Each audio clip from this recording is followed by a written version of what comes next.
For years, I was probably even embarrassed to say the name of it out louder. So Really? I think they think that's what they want. What does that mean for the future of games? It's scary. They understand the stakes, and now there's weight to everything, and now you feel like in tune. That never happens unless the difficulty is set at exactly the right levels. Hello everyone and welcome to the first ever Golden Joysticks Indie Roundtable. My name is Jules Gill and I'm about to be joined by 5 amazing, outstanding and award-winning indie developers as they talk about their projects, the ups and downs of the video game industry, and we might all learn together how to truly love again. Probably not though. Let's go and have a chat.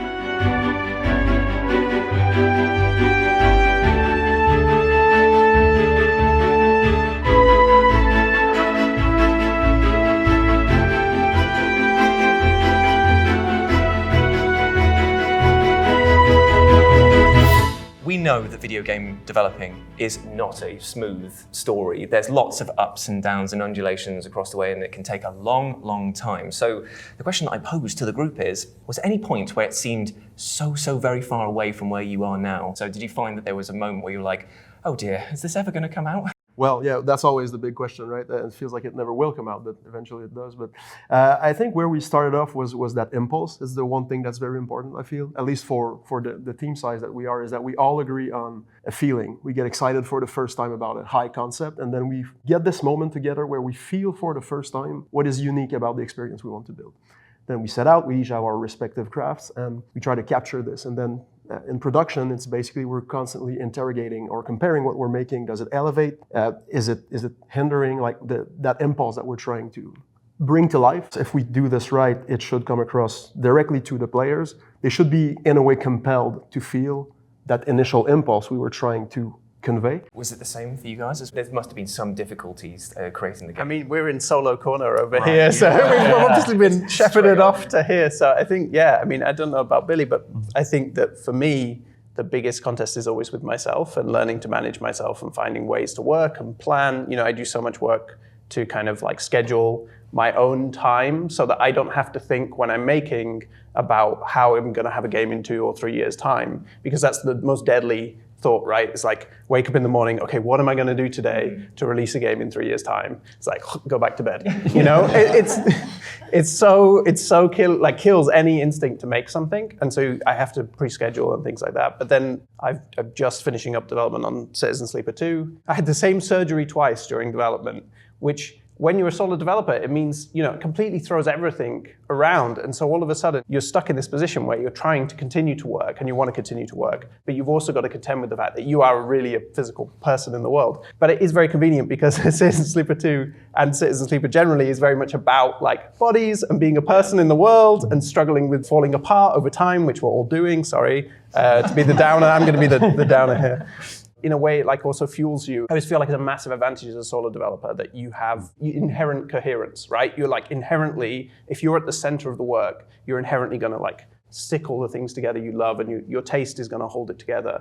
But it's actually just believing that is, I think, sometimes the hardest part. So you asked us, do you worry about it falling apart or not getting done? And I think, yeah, working by myself and the development ended up taking 7 years. So, and this was my first solo project. So honestly, I felt that the entire time, it became normalized that this is a game that's isn't finished, isn't out, people don't know about it. And I'm just kind of working in isolation on this thing. And for years, I was probably even embarrassed to say the name of it out louder. So oh, it's just my project that I'm working on, and before I showed anyone. So, but I was still always, thinking practically about what is the one thing that's going to prevent this from being shipped? And maybe it's oh, it needs to support localization and that's not set up. So let me do that. And I was trying to be very proactive, but still it felt, because it was such a long time frame, I felt like this is not going to get finished. But yeah, as you said, eventually it did. I mean, look where the game is now. We were just talking off camera beforehand. It's the rampant success of Animal, and indeed all the games here. It's crazy to think where you were, feeling, if you don't mind me saying, almost not very self-confident about it, to now people coming probably up to you and saying, it's my favorite game of the year. This. Yeah, it's very surreal. Do you think you'll ever get used to it? I don't think so. I mean, coming to things like this where you guys have the lights on in here, and it looks so fancy. You're not allowed to bring attention to the light. Yeah, it's very well crafted lighting in here, and it looks good. But yeah, it's like moments like these where it hits home. But when you're just like at home and you're seeing things on the internet, you can kind of be detached from that. You're like, oh, I'm just looking through the little rectangle in my hand, and it's saying nice things. But in the real world, I'm still very much, that's my same life. No, that's fair enough. Did you find that there was difficulties developing Tiny Glade? Development process of Tiny Glade was extremely iterative, and it's kind of similar to what Thierry said. You have the spark, like emotion that you want to convey, and we knew from the start what we wanted the player to feel, but we didn't know how to get there. And that's like the figuring out is the journey. Okay, which pieces do we need, which pieces help, which pieces don't help? And especially because we were developing it so much in the open, because we were very open about like what the game is, and we were very lucky that many people found the concept interesting. We got many like viral TikToks. On one hand, it was amazing because we were like, oh my God, people actually want this game before we even made it. So we now knew that there was something interesting there, but then you have the flip side of the coin. You're terrified. You're like, oh wait, but how do we actually make it real? And what if people are imagining something completely different from what we are imagining? So there's this constant dissonance between trying to empathize with your audience and what people are seeing versus staying true to yourself as a creator and just believing that this is what you think will work. But you constantly have this nagging voice in your head that says, I think they think that's what they want.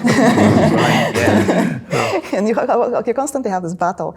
And I can't imagine how hard it would be like as a solo developer, because I'm lucky that I'm working with Tom, and we because we're a duo, we can pull each other out of this spiraling down points. But yeah, there were some points when I was like, I don't know, crying on Tom's shoulder saying, I don't know if we're gonna finish this. I don't know if that's gonna be what we imagined it. What if it's not gonna be good? What if we botched it? Well, trust me, you haven't done that. I feel like that's the central question in game dev. What if we botch it? What if we screw it up? Like that's nonstop. That's every day. I mean, there's significant pressure, I suppose, when you're taking a already beloved game and remaking it from the ground up, because feedback takes on a different perspective at that point than it's feedback of a game that already exists. Absolutely. So how do you take that on board? It was terrifying because, Riven especially is a game that for gamers of a certain generation, we have countless people who say it's their favorite game of all time. It's the sacred cow, and we say it's the crowning jewel of our games portfolio. Mm-hmm. And so approaching it to rebuild it for a new generation, back to the original question, were there times we felt like, are we going to be able to do this? The question we were asking were, are we going to be able to meet the expectations of these players, that their expectations may be unreachable, they may be impossible. And it was really gratifying to release the game and have not just new players say that they enjoyed it, but to have people who would swear that the original was their favorite game come out and say, okay, you guys, this is actually better. This is a better version, because we made changes to it. We made some fundamental changes. It's fundamentally a different game built from the bones of the original. Well, that's the thing, isn't it? Because obviously gaming tastes, gaming culture has changed quite a lot since Riven original came out. Mm-hmm. So it's like, how do you adapt to what modern gaming is while you're still making something? Because I imagine that a long protracted development periods means that you could experience tastes change considerably during that time. Did you find yourselves adapting as you went on, or were you like, this is my vision and this is what I'm delivering? I intentionally try to keep an arm's length away from the sort of modern tastes or current trends, but maybe my tastes adapted a little bit differently, or my influences maybe changed over the development period. Early on, Animal Well was more of a kind of a hardcore 2D platformer, because I think from a tools perspective, it's easier to design levels with lots of spike pits and your toolbox can be smaller, and you're just I'll just make it really hard, and it takes a long time to get through each area. But then as I got better at animating larger creatures and stuff, I was able to make things a little more cinematic. That's harder to do, but it's kind of can offer a totally different experience. And then as we play tested it, I think it used to be a much more kind of unforgiving game. The save system would totally reset you if you died and reset the state of the whole world, which is honestly typical for most Metroidvanias. Players expect that, but then still I was kind of going for, I wanted more people to be able to play it than people that just like that genre, and I didn't want people to have to be familiar with those tropes, so ended up sort of making that a little more forgiving, and just certain things reset, but a lot of the puzzles you solve and stuff remain the same, so tried to adapt it a little bit based on people playtesting it. It kind of goes into a wider conversation of difficulty as a whole, really. Obviously, you're trying to declare a message with your games, but obviously you want as many people to be able to play it. So how did you find adapting difficulty to meet what you wanted to deliver versus audience expectations? Yeah, I mean, I think that was a huge thing for Citizen Sleeper because so much of the first game is about the tension of trying to survive within the environment. And what I found is it's basically impossible to fulfill that for everybody. You know, and a common criticism of Citizen Sleeper, one, was that people saying, it gets too easy. But then I had lots of other people say that, this game is too stressful for me and I can't play it. And I think often when people are really familiar with games and they play a lot of games, they really quickly grok a system and they're really quickly like, this is easier, it doesn't matter to me. But I actually wanted the game to be really open to people who play a lot of narrative games. And also, in general, I tried to keep my games open to people who've never played a game before. I like the idea that it could be the first game someone picks up. But for Citizen Sleeper 2, I've actually ended up adding difficulty levels, which has been a really interesting experiment.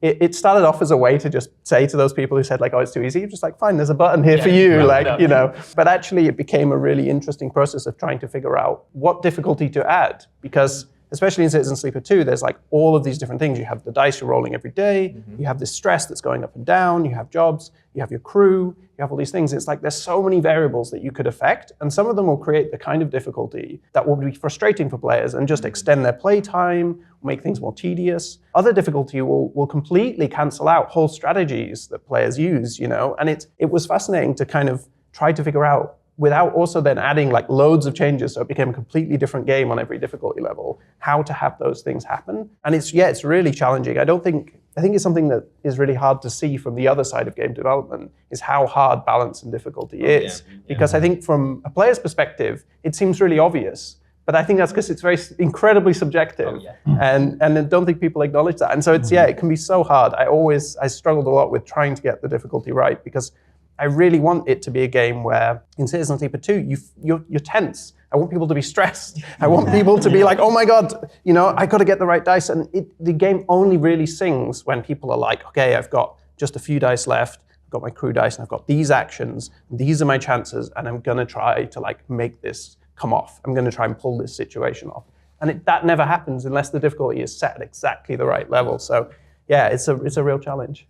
It's quite funny actually, because it's going from difficulty to Tiny Glade in the sense of like difficulty is a strange concept for that game, because it's whatever challenge the player wants to impose on themselves. And I've had so many people come up to it and say that it's like their favorite game because it captured the cozy gaming element, and it really skyrocketed off, like you were saying before, with TikToks, Instagrams. I saw somebody do an entire Helm's Deep making that, and it was incredible. How does that feel for you when you see people take creativity like that and just explode it? I'm humbled that Tiny Glade became a canvas for someone's creativity, and I think it is a very beautiful spectrum of players, because when we just started Tiny Glade, we kind of envisioned it to be like a very short session game. It's a relaxing game where you play like after work or when you have a little bit of time, and most people, I think, play this way, but there are some people who just go very, very deep. Sorry for the pun, but and they created this absolutely beautiful like artworks, and it's been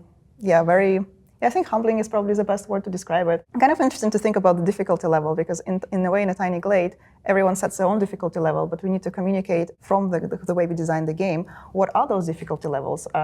What invitations can you have in the game? What is like there to explore? So a lot of like we were discussing, what is our tutorial like? Like how much onboarding should we do? How much hand-holding? We had actually early prototypes where we would unlock one tool at a time, and then we had some players be like, "Oh, that was cool," but most players were like, "I just want all the tools. Like, why are you restricting me? It feels artificial." And we were like, "Okay, yes, it does feel artificial, but how do we introduce basically a progression system in a game that doesn't have a classic progression system?"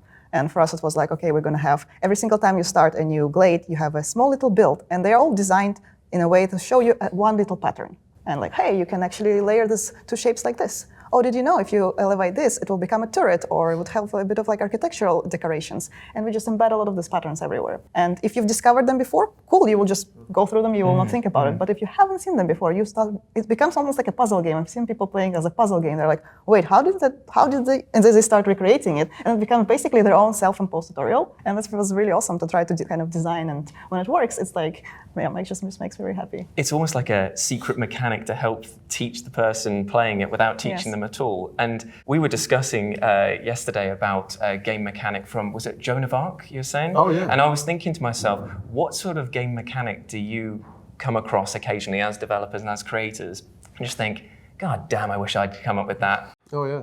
Well, so that one is pretty good. Like to think that you would completely upend the whole tactical RPG gameplay, and make it something that has super high velocity and a lot of variance in its rhythm was genius, really. And it's what you'd expect from a tactical RPG, but they have a mechanic where you can transform into something like a cooler version of your like armor or whatever, just 2 rounds, once per fight. And during those 2 rounds, whenever you do a killing blow, you play again right away. So you can be pitted against like 30 enemies and you just have a group of 5 and you have that one moment where you transform and then you get rid of 20 enemies in a single round, and it really makes everything so much more dynamic, and addictive in a good way, I would say.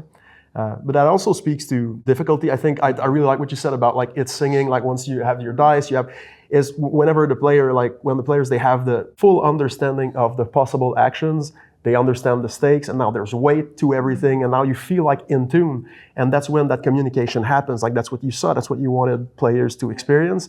And so difficulty is, how do I create that context for as many players as possible? And then difficulty settings, for us, Sea of Stars released without difficulty presets. We ended up adding them later because it kind of grew on me over time. Like some people are not reaching that moment where everything has the proper weight for them, for it to sink in what this game does that at least we feel is like unique or worth experiencing. And so difficulty is, how do you give everyone the access to the same amount of friction? That's like the intersection where the game sings and feels right. And that point is different for different people. So how do you just ask them where it is for them? Can they really know? It depends how complex your game is. So anyway, all of that is, I don't know if we can ever fully crack that code, but it's a process. Did you find it a challenge with Riven? Because obviously you're remaking it, and we were talking about adapting it to a modern audience. So I assume difficulty must have been taken into consideration. Yeah, we talked about it all the time, and we made fundamental changes to the puzzles to make some of them easier, some of them trickier. But in the games that we make, that frustration point where you're out of options and you're like, well, I've done everything, I've pulled every lever, I've opened every door I can.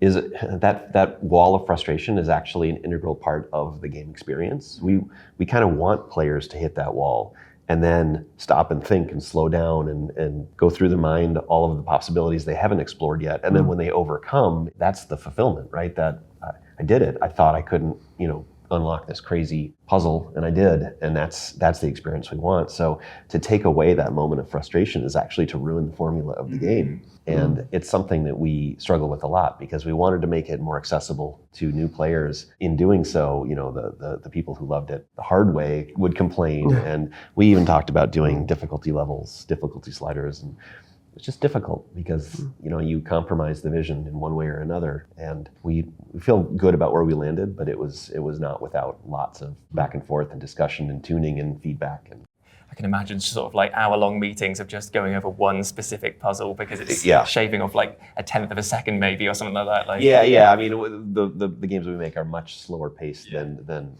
I hear you guys talking about like this many dice and this much timer and the enemies, and I'm like, wow, it's a whole different world where we're going from.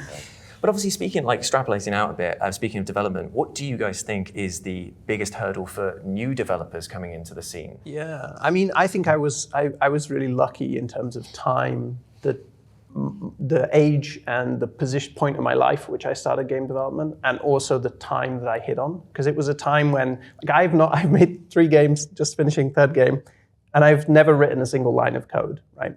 And because I exist in this space where there are like visual scripting tools and there are incredible tools available to you. And I started making games the moment that, as a kind of really primarily an artist and writer, I could make them. I tried for years. I made games I tried Source Engine when I was a teenager, I made like a little point and click game on my Game Boy camera. Like I wanted to make games, but they always felt very far away. So I hit this moment, but at the same time, I had a whole, half a career in doing design for theater and exhibitions and things like this. And I ran so many projects, just ran and ran. When you work, especially in theater and exhibitions, like every 3 months, every 6 months, deliver a project.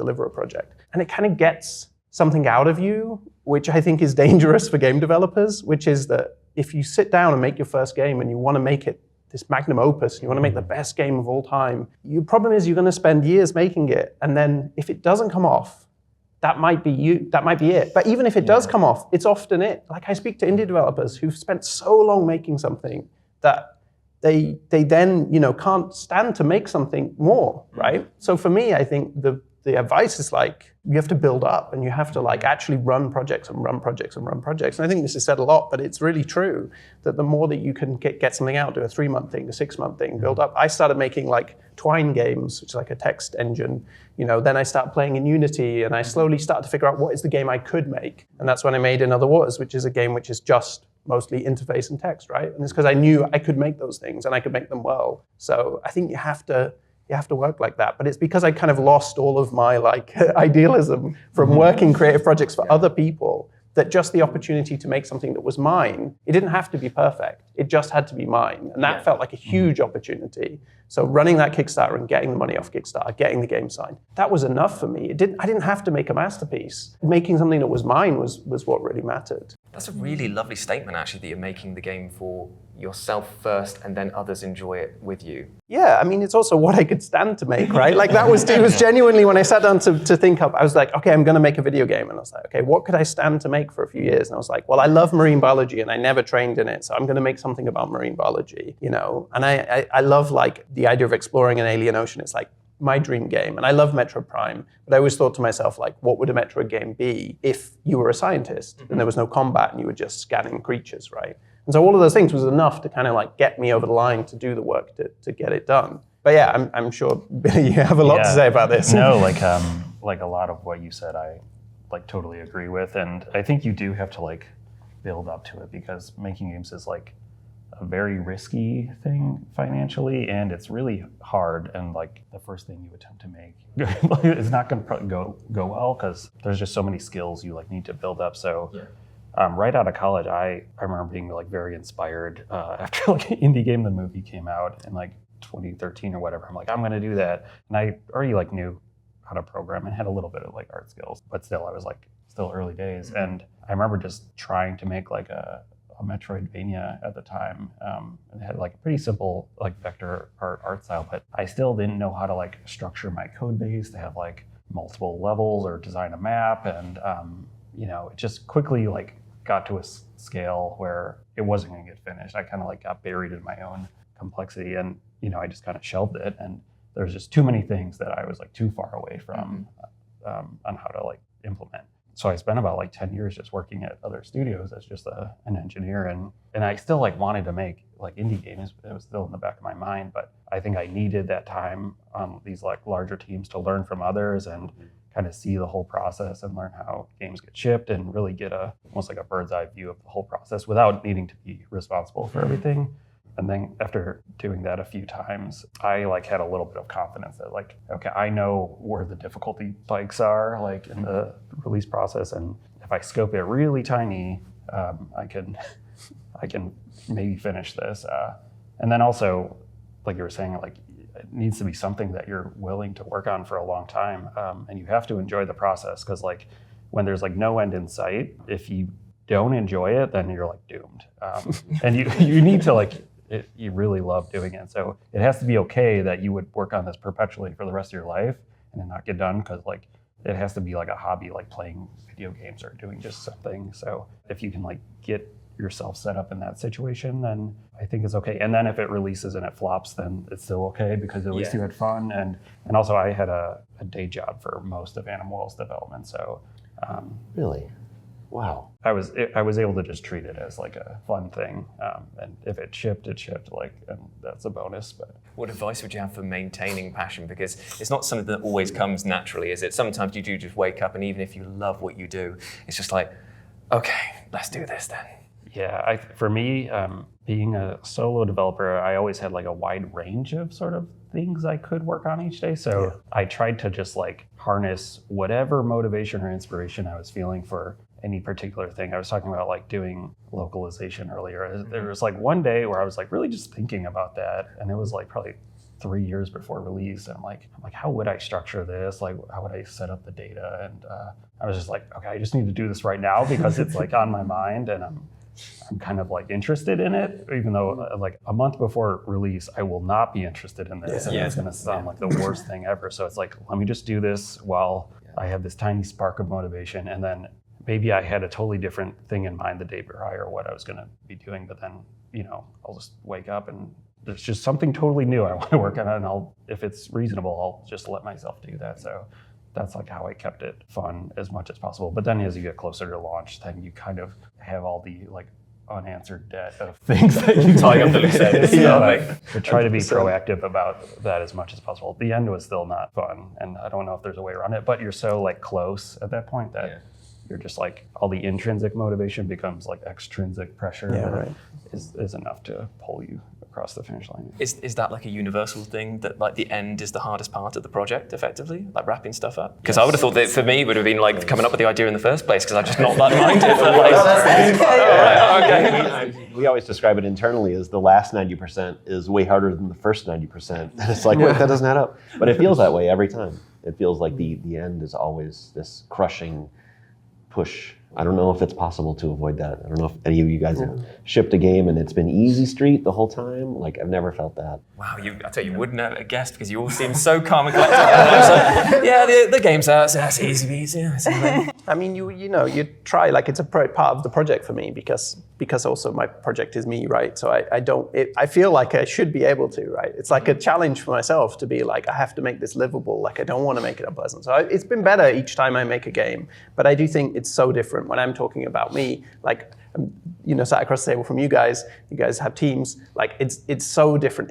There are obvious like problems when you're a solo, but there are so many advantages too. And definitely control is huge. You have so much control, and I do stuff all the time that would get me fired. Like I would drop like a story halfway through and just like, I'm not going to work on that now for another 6 months. Like I don't want to work on that. I'll go back, work on something else, just shift around. Like I can keep myself moving and motivated, like Billy was saying. And yeah, it's so different. But I think on the flip side, talking about one of the hardest bits, I've just been doing QA for Citizen Sleeper 2. And for me as a solo developer, like QA, I find to be the most ruthless and terrible thing. It's like coming out of the kitchen with like a meal that you spent 24 hours preparing, and before you even get to the table, someone's like, wait, that's wrong. And you're like, okay, I'll just take it back. And then you come back out again. They're like, then before you even get in the room, someone's saying that comes at, no, that's wrong. And it's their job to find those bugs. And so they're almost like a little bit gleeful. And the worse the bug is, I feel like the more gleeful the tester is. And I used to be a QA tester a long time ago, so I know what it's like when you find a really naughty, nasty bug. It's like, oh yeah, it's beautiful.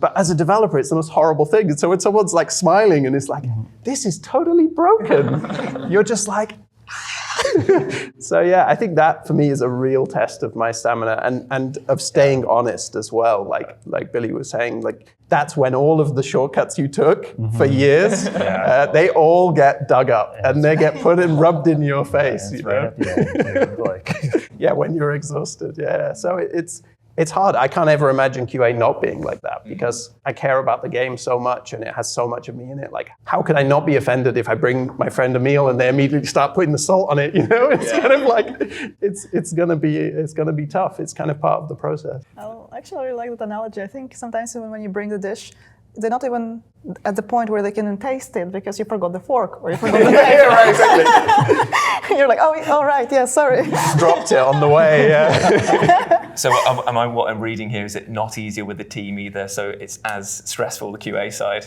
I mean, what about you? I have a lot to say about QA, because our philosophy is QA is an integral part of the development process, and we start QA, like, even we're working on a prototype right now. We started QA process on our prototype like as soon as we had builds playable, and they start writing test plans. They start testing it from day zero. As opposed to the end. For you guys, do you wait until the end and then send it out? And that's I mean, that's just kind of solo work as well. Yeah. I mean, for us, it's core, and you get used to being told every day that the problems, and it just becomes part of the background noise. Like, yeah, we know that. Okay, we know that's on fire, and I know that's broken, and we'll get to it. And you just we talk to our QA team and let them know where things are and what to expect. To me, that's the backbone of development. It's interesting though, seeing the very different sides of the same problem approached from different ways. Is there any sort of development tactic or method that you use or you personally use that other people just look and go, wait, what? Like that's insane. Yeah, it's actually, I should clarify, like I made a good effort to like eliminate bugs in like Animal Well as I was developing, but there were some that were like, okay, this is a bug and it's pretty hard to fix. I'm gonna have to like rework something, so I'm gonna kind of just live with it now, or it's more like a polish issue, and then the more you get used to it, they kind of just like fade to the background, and then you show it to someone, and then it's like really obvious, and I was like, oh yeah, I forgot. I just got used to that issue. Yeah, so there's things that you kind of just subconsciously forgive, but then when you start shipping it, it just becomes obvious that it needs to be better, or you need to fix it. But yeah, I think trying to keep the game in a like showable, shippable state the whole way through was important to me. So there was always almost like a somewhat complete-ish version of the game, but it just got like more and more refined. That was like the approach I took. So at any point I was like 6 months away from finishing it, but it's like, do I decide, is this the version that I finish, or do I add another year of development onto it? And it does feel like that everyone I speak to at this table has an element of the perfectionist in them. So therefore saying no and cutting that line and going, right, this is the time now, must have been very difficult. But I think when you're talking about techniques that kind of make you go like, oh, but why do you do that? I kind of like, in a way, like I think I'm oppositely positioned to you, Billy, in terms of that way, in the sense that I think because I worked in theatre and exhibitions where you never delay anything. Nothing ever doesn't hit its date, right? It's just not allowed. You would literally be fired. You can't be like, oh no, can we have an extra 6 months to make this exhibition? Like it just never happens. And so from running that, I set a date really early in my development process, and then everything is about hitting that. Again, it feels like speaking from the advantage of a solo developer sometimes, where it's like, and also the kind of work I make, where it's like, yeah, if you touch everything, of course you have the vision and the idea to be able to know what you can cut back and what you can add. And I can't imagine what it would be like doing that with a team. So it's not like I'm expecting every other game developer should just like pick a date and then hit it, right? But I think for me, I find that to be a really like effective, motivating and like structuring thing, because it's like just this phrase I have in my mind, which is like cut to fit. Everything is cut to fit, and I never allow myself to work like, like in time debt, where I'm like, oh, I missed a deadline. Okay, no, I never miss deadlines, because they always move, or the content moves, right? So if I'm not going to make that deadline, replan. I replan like every week, every day. Sometimes I'm replanning, because I think living under the pressure of like, the game is always 6 months away. It's also like it's really rough. Working in those other fields, I got sick of like my boss doing that to me, right? Like hanging it over my head and pushing me. So I'm like, okay, if I'm going to control my time, then I want to somehow make it work. So yeah, I think when I hear you say that, I'm like, oh my God, like I could, like I would have given up. Like I wouldn't have made it. It's actually was similar for us in Tiny Glade. We initially set up the date that we wanted to ship, very like approximate, but still we were like, okay, this is the amount of time we have. What can we make in this amount of time? Of course, we had to double it, but still we had this amount of time in the beginning. And we always just were planning from this like large chunks. And then the closer they are to the date you're in right now, the more detailed we can be. It's almost like you're taking like this very large problem of like, okay, I want this game to exist. And then you break it down into smaller chunks. And then you take the chunk and you break it down small and small. It's like a very progressive breaking down of those tasks until you have a task that you're like, okay, that's not actually that scary. I can do it today. Yeah. The problem is when you take all of those little chunks, you've broken it down into it, then you put them back in and you're like, wait, how are there more? Like, how is it bigger? Yeah, but that's kind of like, I guess, the trickiness, because as you develop, things will change. Like your plan will never survive. But at the same time, having a plan, at least for me, allows me to feel like, I'm going towards something. Even if because I think for me, the worst feeling would be that I don't know where this is going, because then I'm just feeling paralyzed. But if I know, okay, this is what I'm trying to achieve, and hey, I might achieve it and be like, hey, this was the wrong answer, but at least I had like direction where I was going. And we were in Tiny Glade development, also speaking of the like QA, we didn't have like more of a classic QA, we just had lots of playtests. So we always kept Tiny Glade build playable, and we just tried to get it out to the players' hands as soon as we could. In a way, partially because we were like, okay, we're gonna ship the game, it's gonna be in the hands of people, what it would feel like. Can we like a smaller version of that? What would it feel like? And then a slightly larger version of that, and a larger version, and we kept scaling until we had like a larger demo on the Steam Next Fest, and then we shipped. And I think that kind of helped us to feel like, you're constantly having this feedback, and in a way, again, deadlines, because you're like, okay, we promised our players there will be the playtests in this month. It would, like, people already might have planned around it. And now you have also a bit of external pressure. You're like, okay, you don't want to disappoint anyone, so you have to have at least something playable. So yeah, that was like helping us a lot to kind of stay organized, I guess. Hey there, I'm Matt. I'm the lead producer on the Indie Roundtable that you're currently watching, and I'm here with a quick apology and request. First up, a request. If you're enjoying this, please do drop a comment wherever you're watching. We want to make more of this kind of content, and so if you're enjoying it, we want to hear from you. We want to know who you want to see on it, what kind of developers, maybe some actors from the video game industry. And secondly, an apology. It's at this point in the video that we unfortunately lose Billy and Gareth's camera and their lapel mic audio. We did have a separate room mic that was picking up audio, and so I've tried to clean it up for those two where possible. And I did think about just ending the video here and cutting out the next section, but the gang are about to go on to chat about how AI is affecting the industry and why they make video games. The conversation is just too entertaining and too fascinating to cut out. So hopefully you can persist through the small issues that we have coming up and enjoy the chat. Like I say, let us know in the comments if you are enjoying it, and I'll see you on the next one. I think it's important to have the flexibility to realize that you probably will miss some deadlines too, and reconfigure, like Gareth was saying. I've seen it work different ways in different teams. I don't think there is one answer. You asked the question of what are some processes you do that you would be ashamed to let people know, and I'm sure we all have things on our projects that feel that way. But I'll compare two games, right? We make puzzle games about walking around an island and pulling switches and stuff. Years ago, I worked on another project that was ostensibly the same thing. It was an indie game called The Witness that you walk around and pull levers and stuff. And, there were completely different processes, a completely different philosophy. And I think you end up with a good product on both sides, but that was a game where there was not as much time pressure, and if an idea got dropped into the middle, I guess we don't worry about the schedule and we make it work and build time. But if the ideas are strong enough, it's easy to convince yourself and the team that it's worth doing. 100%. Yeah. Sometimes I almost think that's like a weakness on my part, because I'm quite ruthlessly cut to fit in a way, and I think that produces a certain kind of video game, and I'm kind of okay with that. But I'm aware, like when I see something like Animal World, right, and it's like constantly surprising me and throwing like ideas at the wall, just like non-stop, and then it's incredibly exhilarating to play. And especially as a developer, when you realize how much each of those ideas cost, like in personal, financial, or whatever. But and so it's something that I think about a lot, because I'm like, I have this technique, but you kind of think like, oh, well, what would happen what would happen now, for my next game if I just like didn't have a deadline? What could come out of that? So I think that's the thing with games, is it's such a I always refer to it as like chemistry. Like it's such a like unpredictable experimental process for every game. And so is really hard to sit here and say like, oh no, your process is wrong, your process is right. This is the way to do it. This isn't the way, because it's just not true. It's never true. It's never like that, And I think the more experience you are as a developer, the more you know that.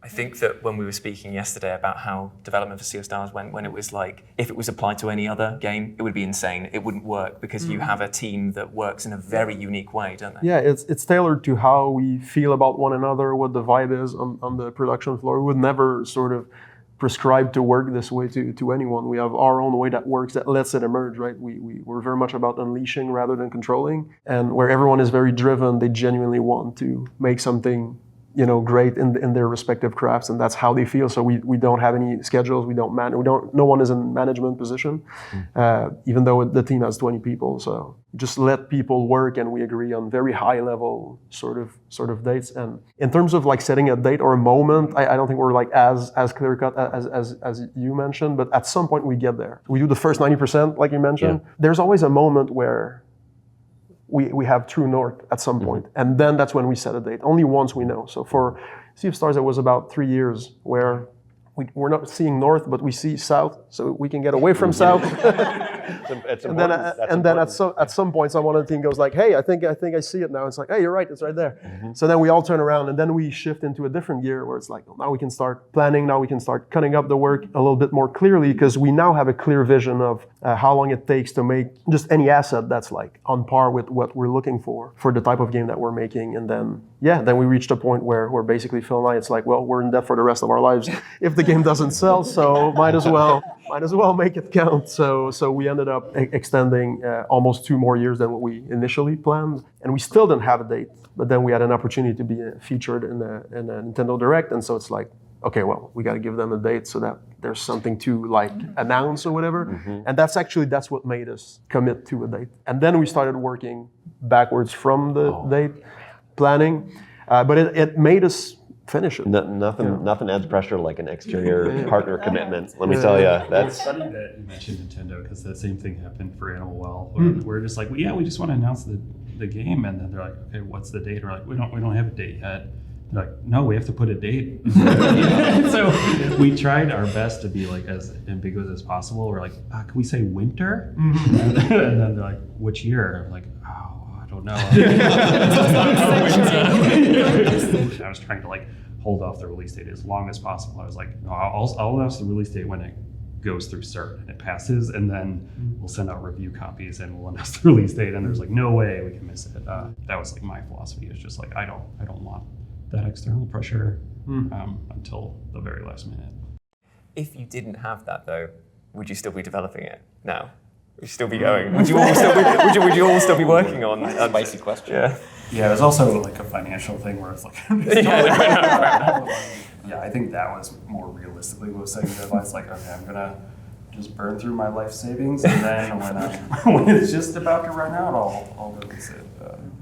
I think that's amazing though, that it's just like passion carries so much of all of these projects. It's very clear. So do you find it strange nowadays with like the change in technology, the rise of AI, sort of helping new developers maybe get onboarded to the experience, but maybe taking away some of the creative impetus, the difficulties that are meant to go into games like this? Do you have a stance on AI in video game development?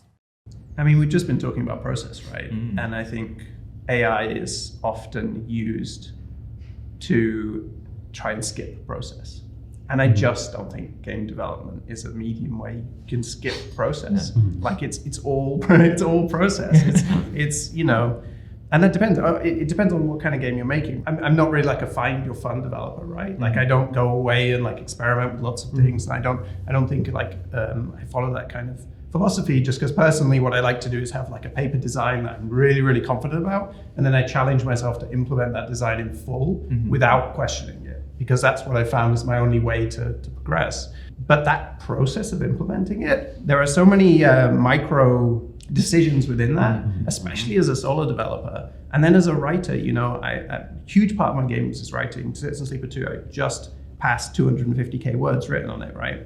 And writing is it's an infinite number of micro decisions that your brain is making and that you can't think about, you can't inherently make. So for me, like using AI for writing, for example, it's like, but how would you know like who the character is? I discover characters through writing them, through finding their voice and then hearing it, and then they tell me what to write. I think there are parts of game development, obviously, like especially at the top end, right, where there's thousands of people involved and there's huge amounts of assets needed to be produced. Perhaps there's some process there, but for me personally, it couldn't be further from what I'm doing games for and how I make games. I wouldn't even know how to begin. So for me, it's kind of irrelevant, but I think it's going to be proven as such. I guess is my feeling.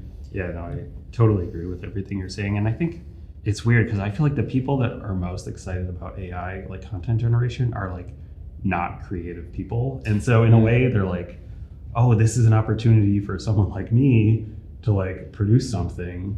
And so they're like the most bullish about it. But I think anyone that knows what it's like to make something and like hone your craft, it like doesn't make sense. And you can make decisions on like where to kind of cut corners, or you can use pre-existing assets, you can use software libraries and all sorts of ways where you can kind of outsource the solution to the problem. And at that point, you're kind of saying like, okay, I need this, but I don't have a strong opinion about how it works or how it's designed. So it's okay. This isn't the focus of what I'm making. This is not what I'm like really trying to present to you. But then I think using like AI for content generation, it's like that, but at a large scale where you're kind of just saying like, I don't know, here's something. And I don't really care what it is, but this is what I got. And it just comes off as cheap, I think. Like you didn't put the effort in and you didn't think about it that hard. It's like using stock photos or clip art or something where it's, I think we're gonna look back and it's already seeming this way where it's like, oh, that's just kind of cheap and tacky. That like even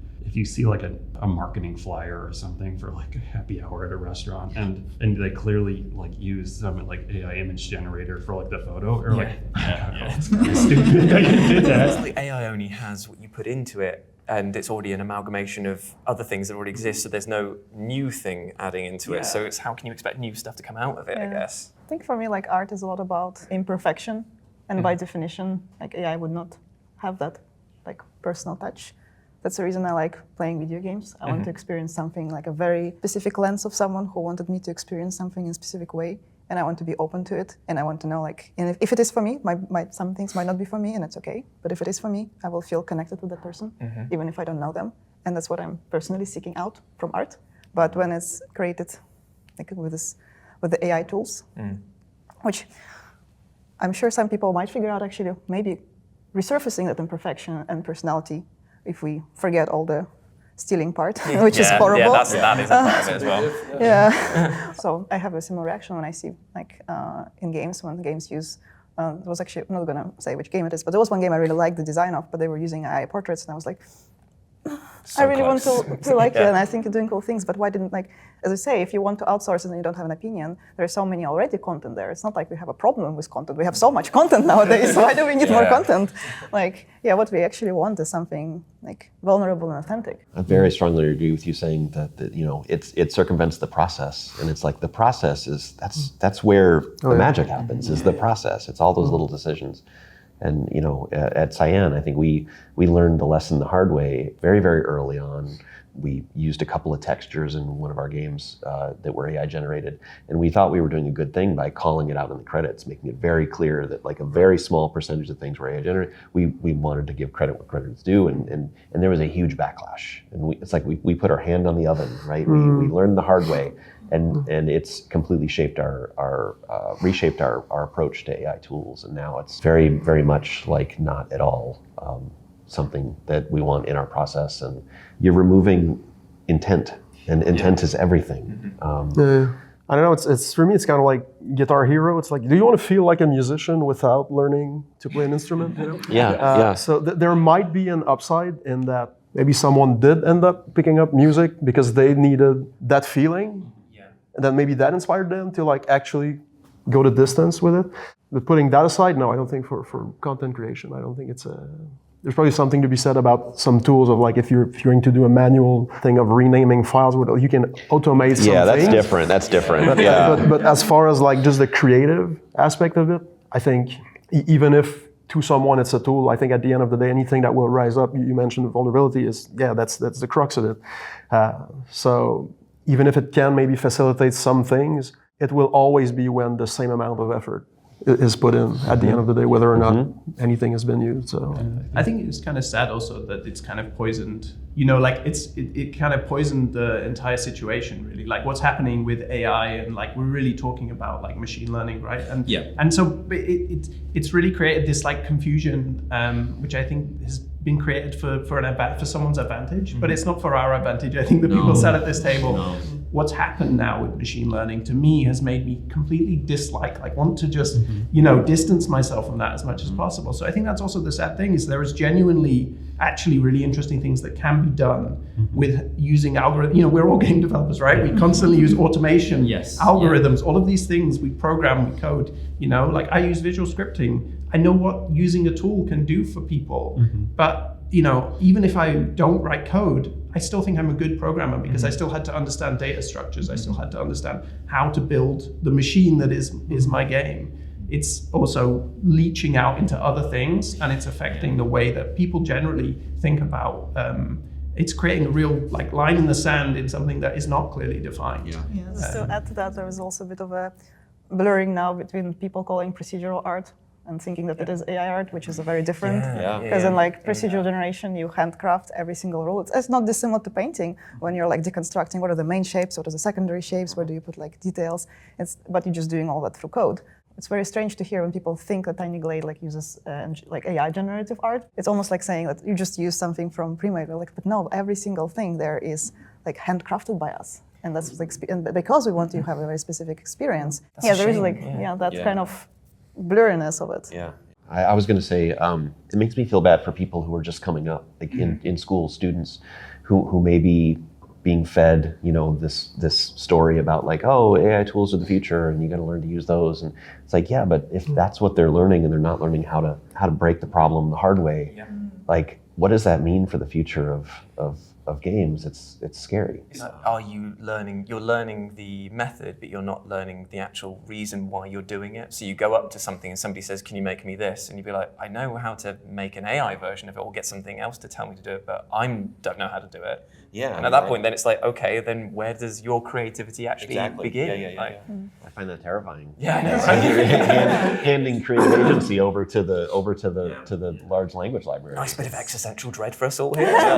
But so Flip it the other way, though, I do think that it has made me so like adamant to make my games feel like handmade as much as possible in a way that I think previously I would just be like, yeah, isn't everybody doing that? And all of a sudden you're like, oh no, this is different. Like, dude, it's actually like an opportunity. It's like, it's the past couple of years, it's like everybody was so hyper focused on the AI and talking about it. It's like, oh, okay, well, it's pretty easy to stand out now. I'll just go the total opposite direction. We're going to end now with a question. We'll go around the room. We'll try and answer this, fill in the blank, as it were, I guess, or at least finish the sentence, which is, I make video games because. I make video games because I want to express myself and because it's fun, and I just love them. Yeah, I think I make video games because I really enjoy like bringing people into a space and not having a didactic process of like explaining something to them, but actually just like creating the conditions through which like I can like propose like things and be vulnerable, and then they can meet me in that place. Like I think that's really magical about video games. It's like they're like a meeting place. And I really love it when I feel that, when I play a game and I feel the designer and the developer there. And also, they're a meeting place more widely for like other players meeting within like multiplayer. And there's just something about having this like weird dream space that we can all go to and be there. I find really exciting. And I don't know where it goes, but it feels productive. I think I make and actually play video games for a similar reason, is to feel connected to someone. And whether it is a connection that I invite people into or a connection that I take invitation for. I think I make video games because it's an opportunity to open a door to a world that is completely fabricated, but people react to it as if it's real. They have real emotions about it. They have real feelings and real thoughts, and real questions get raised. And that seems like unique opportunity for that medium. It's very different than film. It's very different than music. And to me, it's special, and it's all I know how to do. Definitely all I know how to do as well. Really turned this vice into a good thing in the end. No, but it's a sanctuary for me. It's where I grew up, I would say, kind of a bit like on my own, isolated, and like it's where I felt kind of alive. I was learning and trying and failing and not being judged and everything. And there's something special. It remains a place for me, and I want to pass it on. I want to keep this place alive because I know others need it. Yeah. Basically, yeah. And from a broader perspective, entertainment plays its role in society, and a lot of people need that escape. And so I see us as kind of like, you go about your day, you're solving complex problems, even lives probably, and like that you're saving, and then you get back home and you need to reset. And so we're there, we crafted something for you, and you can have that reset and then get back out into the world the next day and do whatever you're doing that weekend, So that's, for me, it's there's I don't want to say responsibility, but there's purpose. Indeed. Well, thank you all so much for taking the time out of your days to come and speak to me here. I've loved meeting every single one of you, and it's been an absolute pleasure. So thank you again. Thank you.